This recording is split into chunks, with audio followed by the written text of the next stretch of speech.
मेरा नाम फूलन देवी है, लोग बैंडेड क्वीन के नाम से जानते हैं। और हमें पता नहीं था कि इतना संघर्ष करने के बाद हम जिंदा रहेंगे और आज आप सबके बीच में भी पहुंचेंगे, इतना मान सम्मान भी हम पाएंगे, ये हमने कभी नहीं सोचा था। 4 साल हम जंगल में भटके। आपको पता होगा कि हमारे हिंदुस्तान में नहीं कहना चाहिए ऐसे मौके पर कहूंगी, बताऊंगी जो मेरे पे बीती है, कि हमारे सामंतशाही लोग, पैसे वाले लोग और खासकर मैं जात का नाम लूंगी तो लोग कहेंगे दुबई में जाके जात पुकारी रहेगी।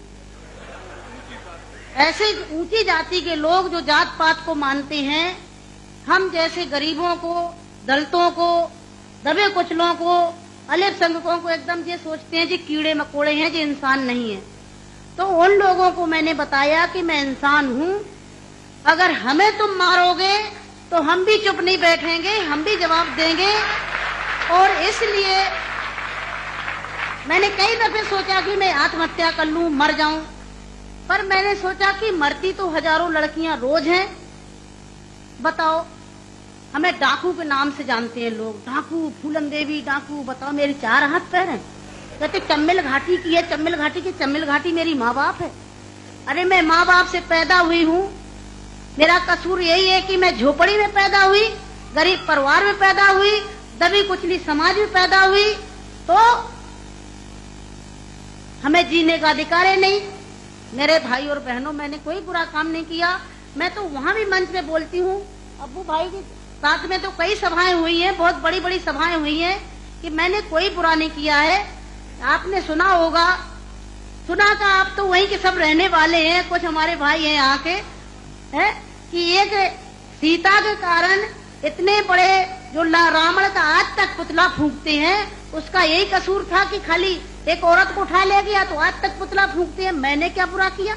मेरे साथ भी ऐसे रावणों ने अत्याचार किया, मैंने उन रावणों को जवाब दिया। फूलन देवी को डाकू है, डाकू है। अरे वो तो माननीय मुलायम सिंह जी की देन है, नहीं नाम लेना चाहिए, जो आज हम समाज के अंदर खड़े हैं। और नहीं तो इतनी बड़ी साजिश रची थी, हमने कोई बुरा काम नहीं किया। जिन्होंने हमें सताया, हमें समाज में रहने लायक नहीं रखा, तो गुस्सा में इंसान अच्छा काम नहीं करता, गुस्सा में गलत ही करता है। और जो कुछ भी हुआ अच्छा और बुरा सबक सिखाने के लिए कि हम जैसी बहन बेटियों के साथ अन्याय अत्याचार करोगे तो कोई भी महिला घर से बाहर निकल के और अपने अधिकारों की लड़ाई लड़ने के लिए मैदान में खड़ी हो जाएगी। तो मेरे भाई और बहनों, हमें तो डाकू घोषित कर दिया। जब मैं चुनाव लड़ने जाती हूँ तो सब एक ही भाषण रहते हैं, किसी के और कोई भाषण नहीं रहते हैं।